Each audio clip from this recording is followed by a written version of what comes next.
Selamat sore Pak, saya Rafael dan Kristianto, kelas 9D, nomor absen 24, ingin mempresentasikan tentang PHK PCOK P3K.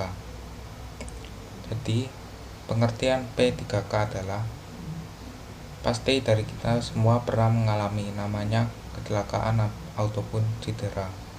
Jika seseorang mengalami kecelakaan, maka dari itu kita harus tahu pentingnya untuk mengenal namanya P3K.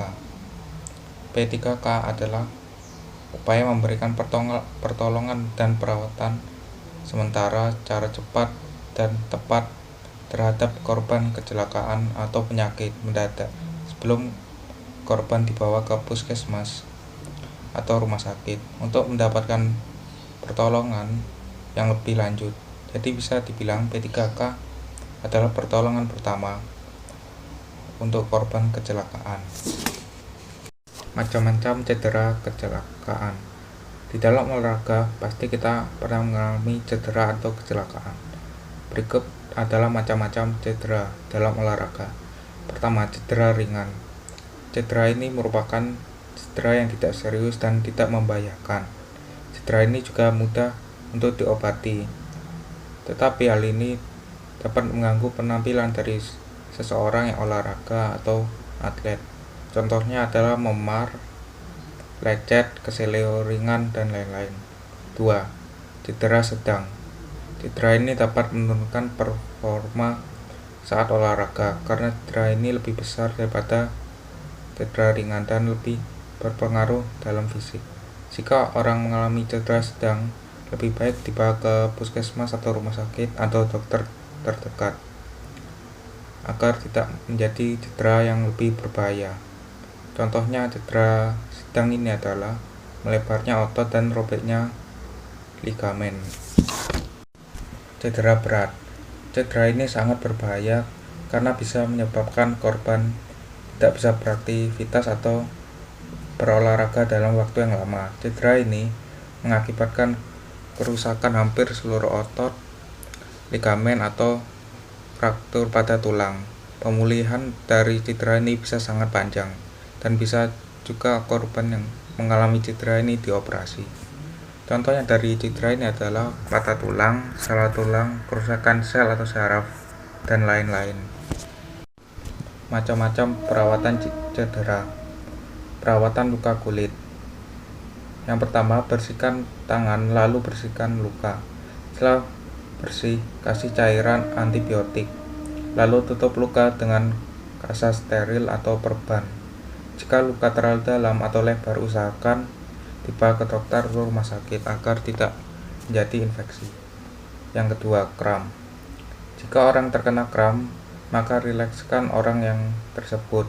Lalu posisi khusus untuk menghilangkan kram atau kompres air panas agar kram tersebut hilang. 3. Seleo.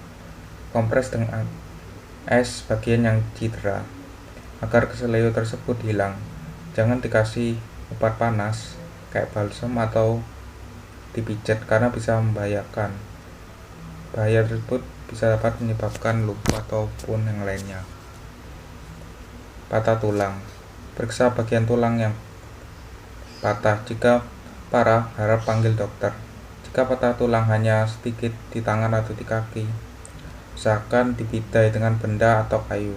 Jika ada pendarahan, gunakan antiseptik agar tidak infeksi. Luka terbakar. Segera siram dengan air es untuk mengatasi kerusakan kulit yang parah. Berikan minyak ikan. Jika tergelembung, jangan dipecahkan. Gunakan antiseptik agar tidak terinfeksi. Terus macam-macam alat P3K. Yang pertama adalah kapas. Digunakan untuk membersihkan luka yang sudah dibasahi. Kedua, perban. Digunakan untuk membalut luka agar tidak infeksi. Ketiga, plester. Melekatkan perban. Keempat, mitela. Pembalut yang digunakan untuk kecelakaan. Kelima, gunting untuk memotong kasa atau plester dan memotong yang lainnya.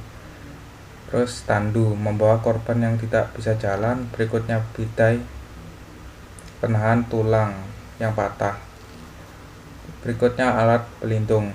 Alat pelindung ini berisi sarung tangan, masker, dan perlengkapan lainnya seperti obat-obatan, antibiotik, antiseptik, dan lainnya. Berikutnya, tindakan pertolongan pertama pada kecelakaan darurat untuk diri sendiri atau orang lain. Pertama, pastikan posisi penolong aman. Posisi ini agar penolong tidak mendapat kecelakaan atau menjadi korban berikutnya. Yang kedua, jangan panik. Hal yang jangan panik ini agar penolong tidak merasa panik saat menolong. Yang ketiga, hindarkan korban dari kecelakaan berikutnya. Hal ini dilakukan agar tidak mengalami kecelakaan berikutnya, seperti saat di malam hari terjadi kecelakaan, maka bawa korban ke tepi jalan. Keempat, jangan memindahkan korban secara terburu-buru. Hal ini dilakukan agar korban tidak mengalami cedera yang lebih parah dan dapat membuat korban tersebut meninggal atau hal yang buruk lainnya. Yang kelima, segera dibawa ke rumah sakit terdekat. Hal ini harus dilakukan, kalau tidak ya nyawa orang tersebut melayang. Sekian, terima kasih dari presentasi saya. Mohon maaf jika ada kesalahan.